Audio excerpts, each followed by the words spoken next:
One Johnson County woman is behind bars in connection to a double stabbing that killed one woman and sent another to the hospital. WYMT's Buddy Forbes has the latest. A double stabbing Tuesday night. We located a female that was lying in the floor. It's obviously that she was in severe distress. Brought Johnson County Sheriff's Office to Hyden Branch as one of two victims held off the woman they accused of the attack. The ER did medically clear her, and she also submitted to blood. So once we get the results back, we'll know definitely her condition. 47-year-old Christy Blair was arrested as Marsha Bailey and Bernadette Blackburn were taken to the hospital for treatment. Sheriff Doug Saylor says the details of the incident remain unclear as the investigation continues. Hopefully they can detain her until we can get more information as to what needs to be done in this situation. Blackburn died hours later at Highlands ARH, and as of Thursday, Bailey remains in the hospital in serious but stable condition. The deceased and the other one that was seriously injured, they were sisters. So it has to be a drastic loss for the family, a lot of concern, a lot of worry, a lot of grief. Sheriff Saylor says he is determined to get to the bottom of the incident. These type of calls are rare, thankfully, but we do respond. We do handle them in a professional manner. Saying there has to be justice. In Johnson County, Buddy Forbes, WYMT Mountain News. Blair is charged with murder and first-degree assault. Saylor says officers are awaiting the blood test results, but they do expect drugs or alcohol played a factor in the incident.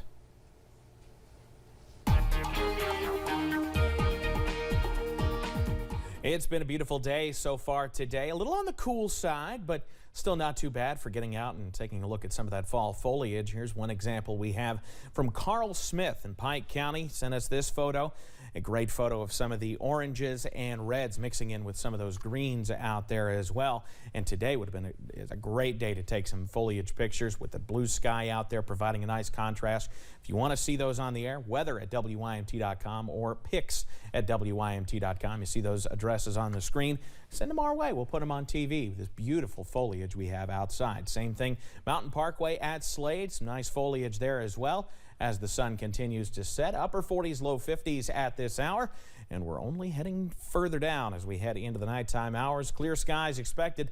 Our system pushes off the eastern seaboard. We're down into the low 30s tonight, staying on the frosty side with those temperatures below freezing once more. I'll have the details, though, on when we finally see some warming trend moving our way coming up in just a bit. Steve? All right, Evan, thank you. Organizers with the University of Kentucky are in eastern Kentucky today registering participants for a study to help in the fight against diabetes. Participants in this study are at least 18 years old and have a diagnosis of type 2 diabetes or an A1C reading higher than 6.5. They will receive one-on-one coaching or classes to help improve diabetes self-management, which UK organizers say is critical to a good quality of life.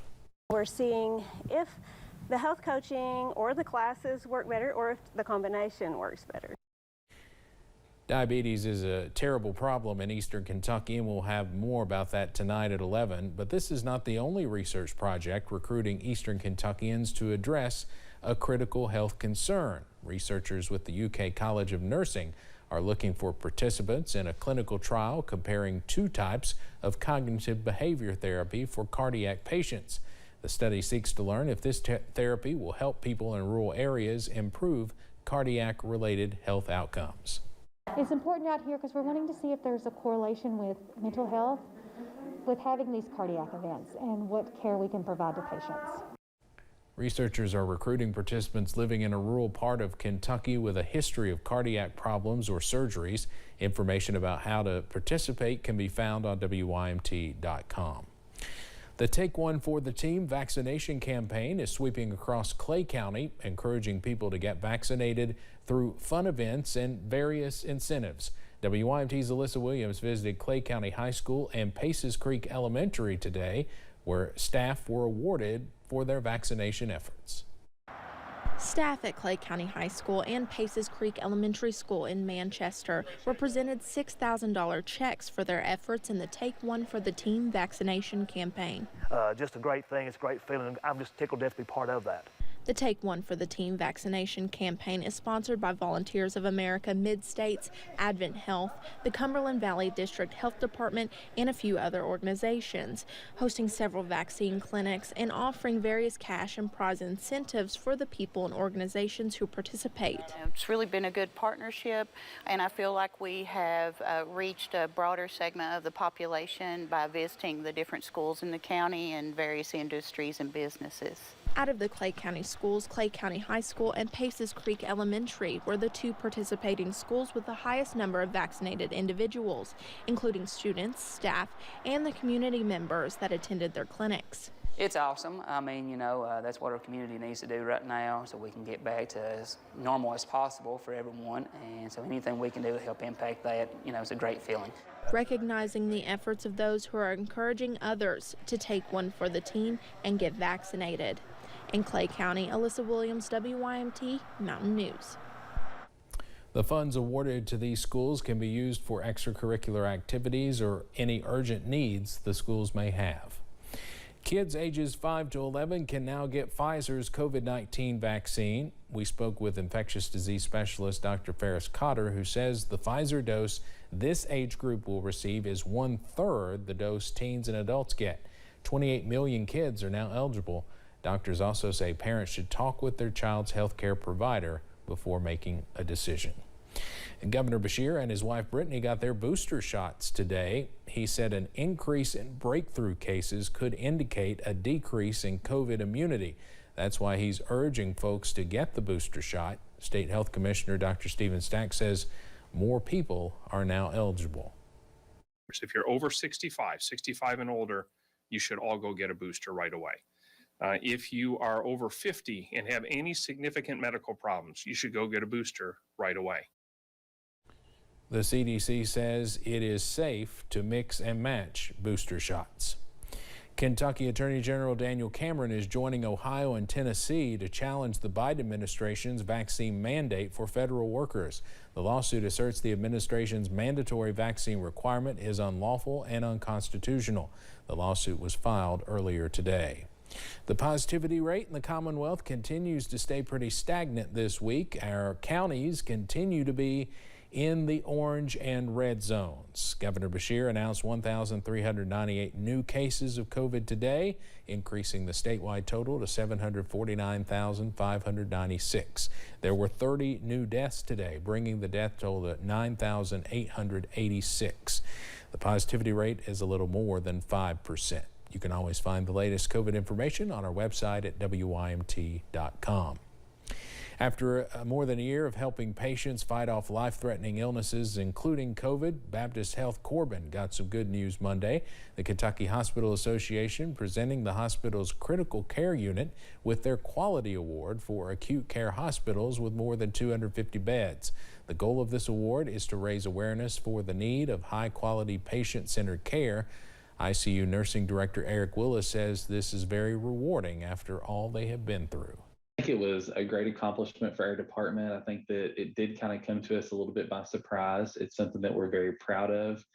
In a time like this, I think it was a lot and an encouragement for our staff to see that everything we went to, we still came out with a star. So I do appreciate that.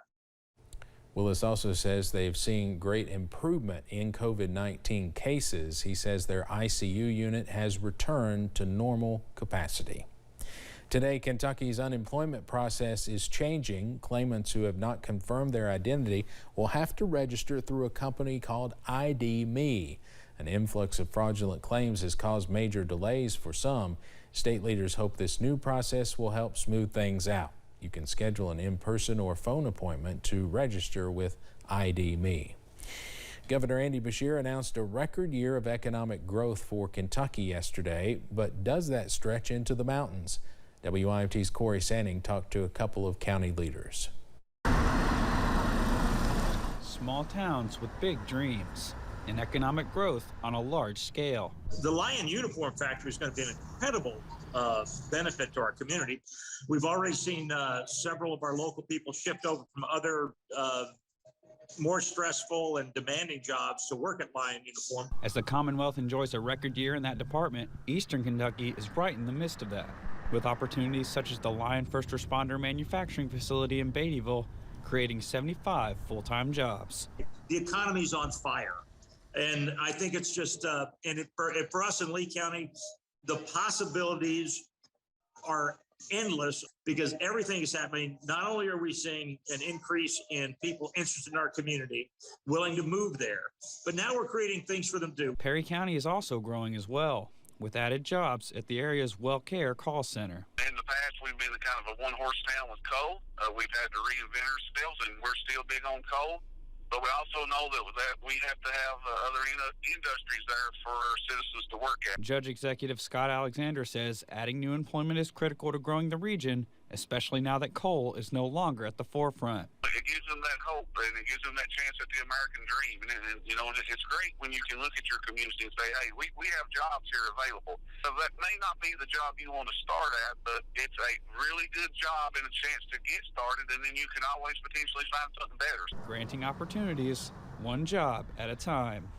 Corey Sanning, WYMT, Mountain News. Both Cottle and Alexander say they look forward to seeing how this will affect the future workforce. Hazard Community and Technical College is offering a scholarship opportunity that covers students' tuition in full.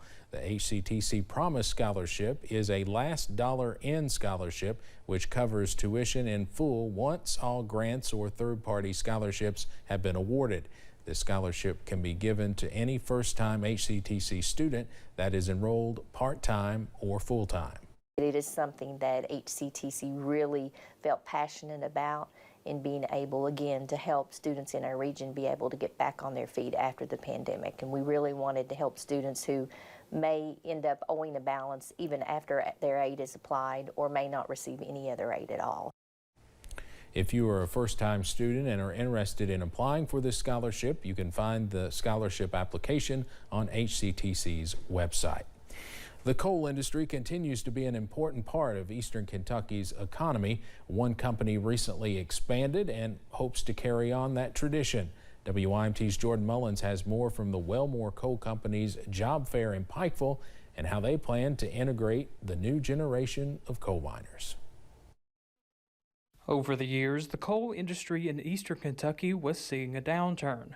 But now, one company is hiring in the hundreds. The Wellmore Coal Company held a job fair in Pikeville at the Hampton Inn on Thursday and is on the hunt for the next generation of mine workers. We're looking for young people, young and old, people that want to be coal miners that's never worked in the mines, what we call inexperienced green hats, that's wanting to get into this field. Many coal companies are seeing the impacts of the pandemic as well, mainly during training periods. We have seen a shortage of coal miners being trained, and because industry's had its up and downs over the last several years. The Wellmore Coal Company is not only expanding local operations, but is looking for folks to fill the economy's needs in Pike County, as well as Buchanan County, Virginia. We're looking for coal miners now to fill the jobs of these new businesses and new operations that are being put in, and hopefully, we can find enough of them in our area because we have the best coal miners around. In hopes of bolstering the economy with black diamonds for years to come. In Pike County, Jordan Mullins, WYMT Mountain News. Prater says you can find out how to apply on the United Coal Company Facebook page or simply visit the Wellmore Coal Company's offices in Grundy, Virginia. We'll also have those links on our website at WYMT.com. And coming up, temperatures will be up and down, but otherwise the pattern stays quiet right on into next week. I'll have those full details coming right up. And as the temperatures outside drop, a local coffee shop is helping collect winter coats for those in need.